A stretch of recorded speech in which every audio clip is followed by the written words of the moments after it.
Hello बच्चों, मेरा नाम साक्षी गुप्ता है और आज आप मेरे साथ पढ़ेंगे आपकी पाठ्य पुस्तक हिंदी की कक्षा 6 का पाठ 14 जिसमें हम पढ़ेंगे सच्चा न्याय। ये क्या है? एक एकांकी है।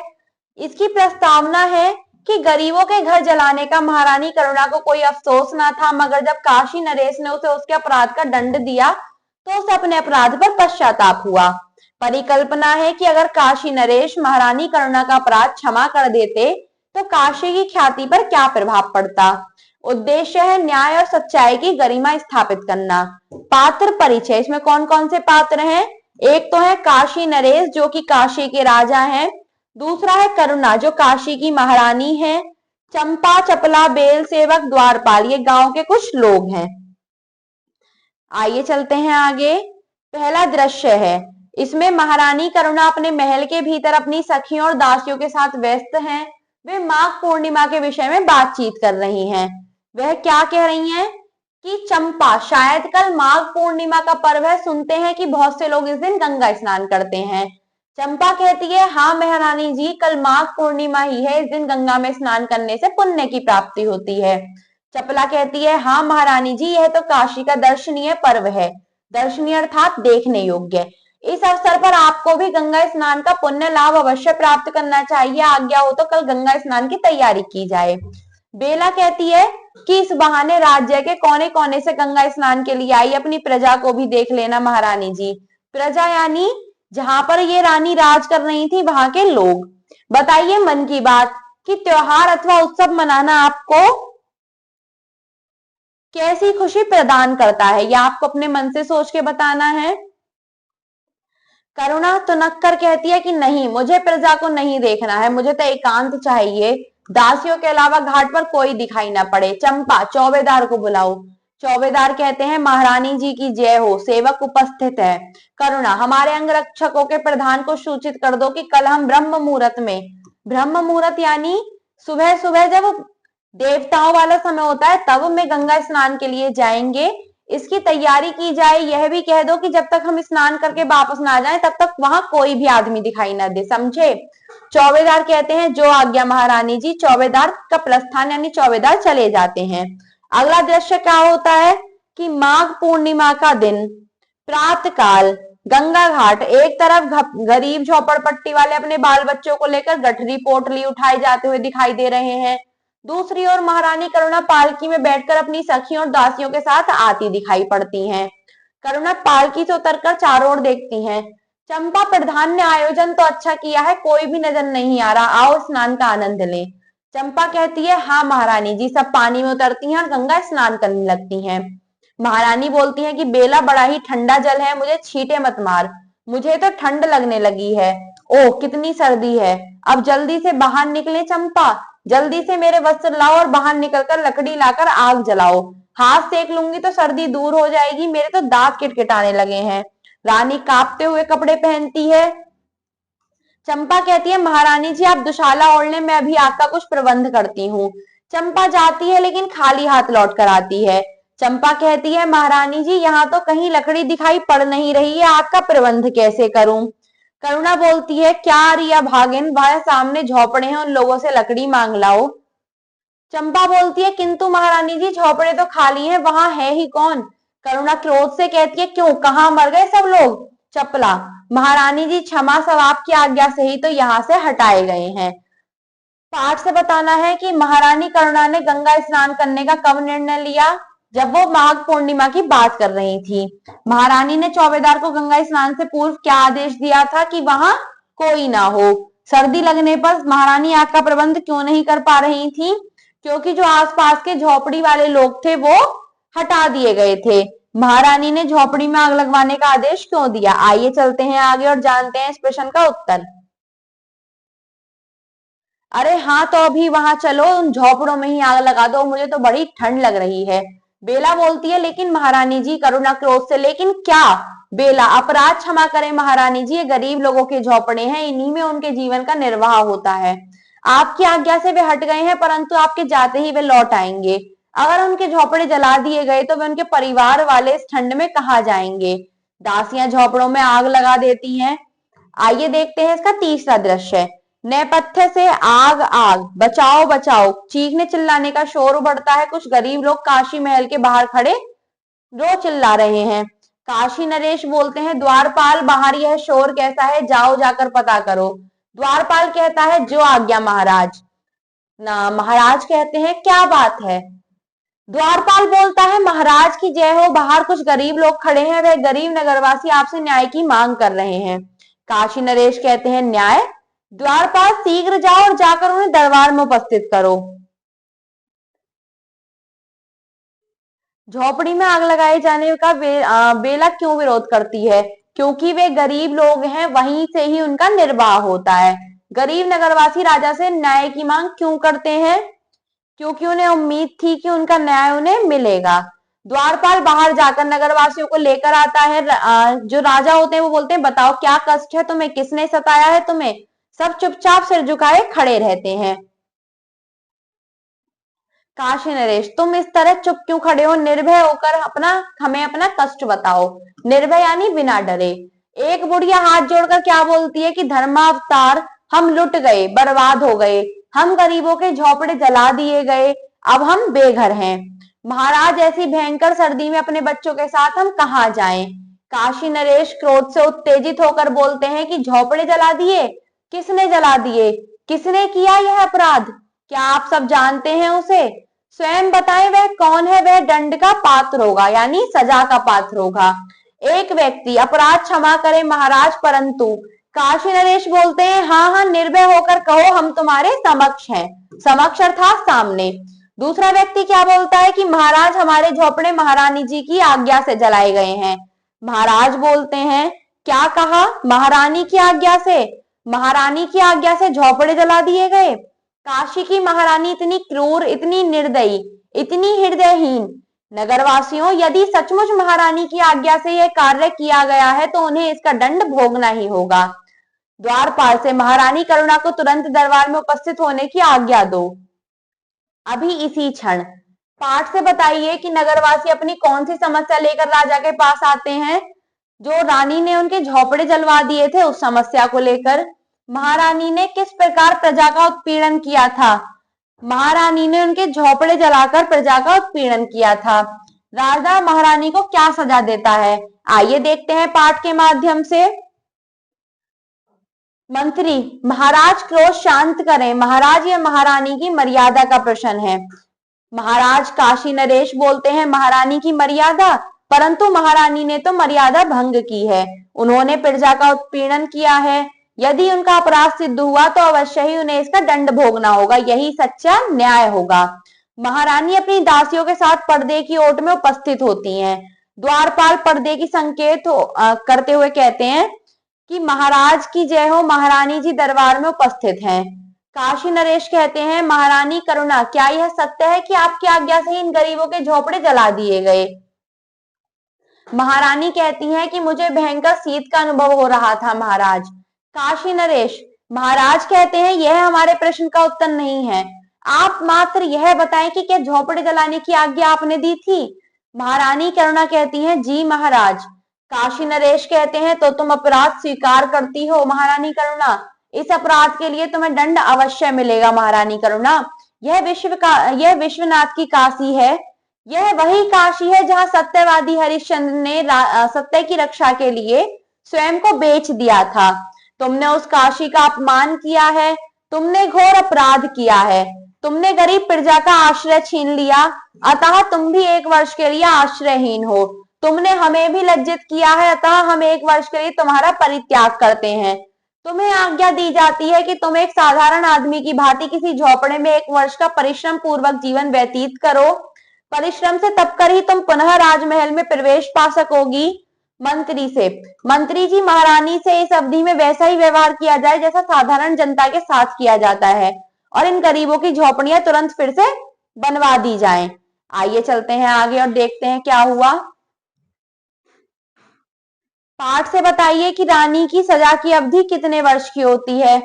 1 वर्ष की। नगरवासी अपनी शिकायत वापस लेने के लिए क्यों तैयार हो जाते हैं?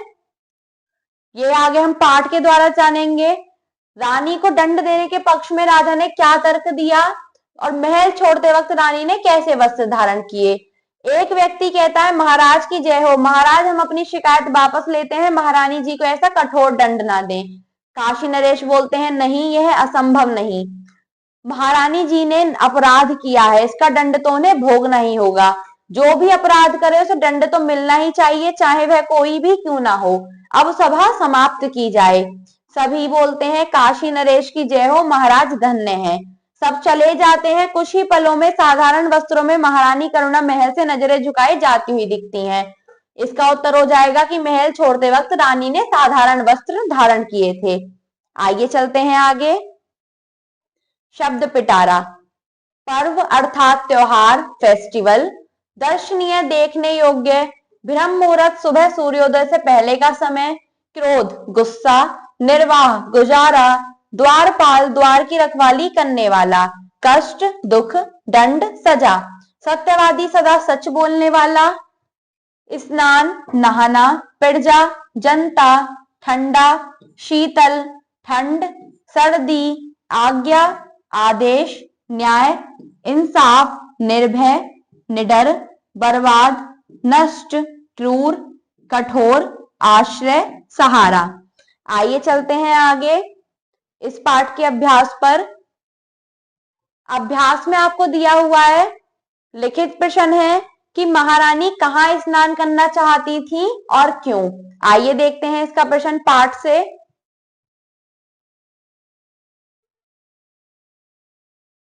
पाठ के अनुसार महारानी गंगा स्नान करना चाहती थी क्योंकि माघ पूर्णिमा के दिन गंगा में स्नान करने से पुण्य की प्राप्ति होती है। आइए चलते हैं अगले प्रश्न पर। अगला प्रश्न है आपका, महारानी करुणा ने क्या आदेश दिया। इसके उत्तर में आप लिखेंगे झोपड़ी जलाने का। राजा ने काशी नगरी के बारे में क्या क्या कहा। आइए देखते हैं पाठ के अनुसार कि राजा ने काशी नगरी के बारे में क्या क्या कहा था।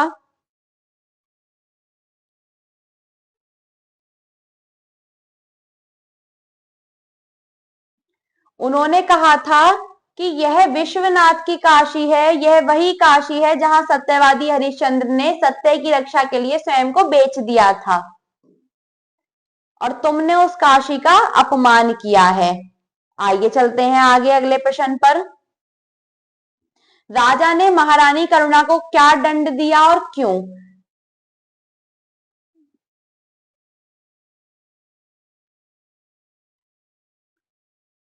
राजा ने महारानी करुणा को दंड दिया कि हम 1 वर्ष के लिए तुम्हारा परित्याग करते हैं।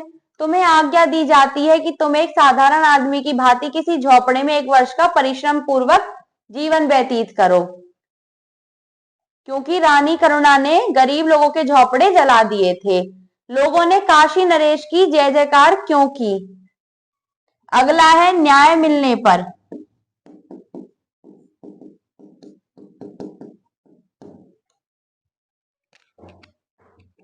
आइए चलते हैं अगले प्रश्न पर। निम्नलिखित शब्दों के अर्थ लिखकर उन्हें वाक्य में प्रयोग कीजिए। भव्य अर्थात शानदार।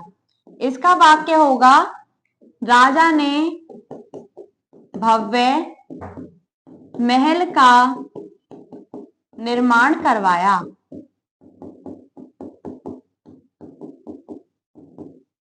दर्शनीय अर्थात देखने योग्य।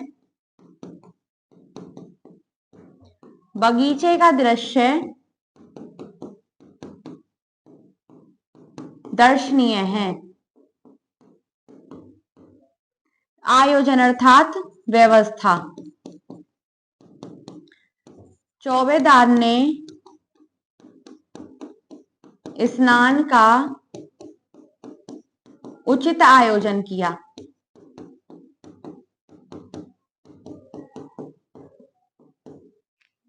पर्व अर्थात त्योहार। इसका हम लिख सकते हैं दीपावली दीपों का पर्व है। आश्रय सहारा। गरीबों को सराय में आश्रय मिल गया। आइए चलते हैं आगे। नीचे दिए गए संवाद पढ़िए और उन्हें बोलने वाले पात्रों के नाम लिखिए। आज्ञा हो तो कल गंगा स्नान की तैयारी की जाए। किसने बोला था? चपला। मेरे तो दांत किटकिटाने लगे हैं। करुणा। महारानी करुणा। झोपड़े तो खाली है, वहां है ही कौन? चंपा। ये नगरवासी आपसे न्याय की मांग कर रहे हैं। द्वारपाल। तुमने उस काशी का अपमान किया है। महाराजा काशी नरेश।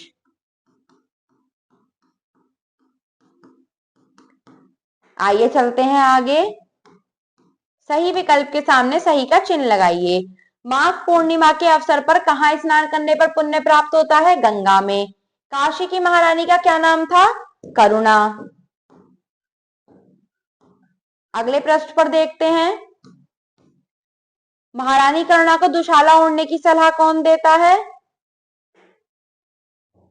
चपला। झोपड़े किसके आदेश पर जलाए गए? करुणा। महारानी करुणा उसकी सखिया किस विषय में बात कर रही थी? माघ पूर्णिमा के विषय में। महारानी करुणा किसे बुलाने का आदेश देती है? चौबेदार को। महारानी करुणा बेला से क्या करने को कहती है? कि कुछ लकड़ियां मांगने को। गरीबों के झोपड़े किसके आदेश पर जलाए गए थे? महारानी करुणा के। राजा हरिश्चंद्र को किस रूप में याद किया जाता है? उनकी सत्यवादिता के रूप में। आइए चलते हैं आगे। व्याकरण पर निम्नलिखित शब्दों के संधि विच्छेद कीजिए। प्रथम क्या है? कथोपकथन अर्थात कथा उपकथन। राज्योदय राज्य उदय। धर्म अवतार परमात्मा परम आत्मा। द्वारपाल द्वार पाल। वार्तालाप वार्ता आलाप। रंगीन शब्दों के लिंग बदलकर वाक्य को पुनः लिखिए। दास तुरंत दौड़कर राजा के पास आया। दासी तुरंत दौड़कर रानी के पास आई। महारानी ने अपना अपराध स्वीकार कर लिया। महाराजा ने अपना अपराध स्वीकार कर लिया। अभागिन को कठोर सजा मिली। अभागे को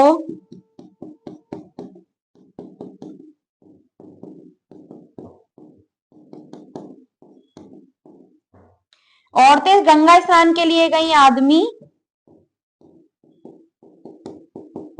गंगा स्नान के लिए गए। आइए चलते हैं आगे। कल्पना की कलम से। इसमें आपको करना है कि काशी नरेश द्वारा दंडित साधारण स्त्री की भांति महल से निकलते हुए महारानी करुणा के मन में किस प्रकार के विचार उमड़ रहे होंगे। उनके मन में पछतावे के विचार उमड़ रहे होंगे। वह सोच रही होंगी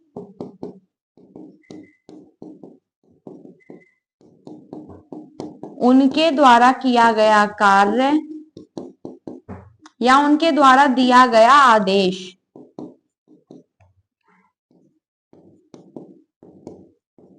पूर्णतः गलत था। आइए चलते हैं आगे अगले पृष्ठ पर। आगे आपको क्या करना है कि रचनात्मक गतिविधि है कि काशी नरेश का चरित्र चित्रण आपको अपने शब्दों में करना है। आपको बताना है कि राजा किस प्रकार था, उन्होंने सच का साथ दिया और सच के सामने वो अपनी पत्नी के विरुद्ध भी खड़े हो गए। सत्य रसवादी राजा हरिश्चंद्र की कहानी पढ़नी है कि किस प्रकार वो सच बोलते थे। इस एकांकी को कहानी के रूप में लिखिए। आप इस एकांकी को कहानी के रूप में लिख लेंगे। इस एकांकी के आधार पर काशी का ऐतिहासिक महत्व बताइए। ऐतिहासिक महत्व की वहां का क्या इतिहास है और किस प्रकार वो प्रसिद्ध है। प्रत्येक शब्द में से दो दो नए शब्द बनाइए। वेर है वर और असर। आयोजन, योजन,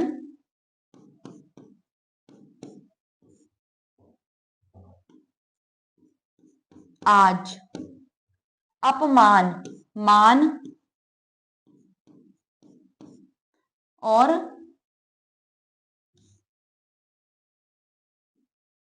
अपना। आइए चलते हैं आगे सूझबूझ पर। अगर काशी नरेश न्याय करने में चूक जाते तो क्या होता, किसकी गरिमा पर ठेस पहुंचती। जो उनकी प्रजा थी उनकी गरिमा को ठेस पहुंचती और वो सोचते कि राजा उनका सच्चा न्याय नहीं करता। जीवन मूल्य है कि बच्चों, काशी राजा हरिश्चंद्र की कर्म स्थली रही है, अर्थात काशी नगर का संबंध उस राजा हरिश्चंद्र से है जिन्होंने सत्य की रक्षा के लिए अपना सर्वस्व दान कर दिया था तथा जीवन में सत्य की खातिर असहनीय कष्ट उठाए थे और अंततः सत्यवादी हरिश्चंद्र कहलाए थे। महात्मा गांधी को भी सत्य की राह पर चलने की प्रेरणा इन्हीं के एक नाटक से प्राप्त हुई थी। हमें भी इन्हीं से प्रेरणा प्राप्त करके सत्य की राह पर चलने की प्रतिज्ञा लेनी चाहिए। आपको बताना है कि आप सत्य को कितना महत्व देते हैं। आइए चलते हैं आगे, कड़ी जोड़ो। इसमें आपको क्या करना है कि काशी, वाराणसी एक प्राचीन और पवित्र शहर है जो भारत में गंगा नदी के तट पर स्थित है। यह शहर हिंदू धर्म के प्रमुख तीर्थ स्थलों में से एक माना जाता है और उसकी महत्वपूर्णता उसके ऐतिहासिक, सांस्कृतिक और आध्यात्मिक महत्व से होती है। यहाँ पर स्थित काशी विश्वनाथ मंदिर हिंदू धर्म का एक प्रमुख तीर्थ स्थल है। इस प्रकार आप इस पाठ को अपनी अभ्यास पुस्तिका और उत्तर पुस्तिका में पूरा कर लेंगे। धन्यवाद।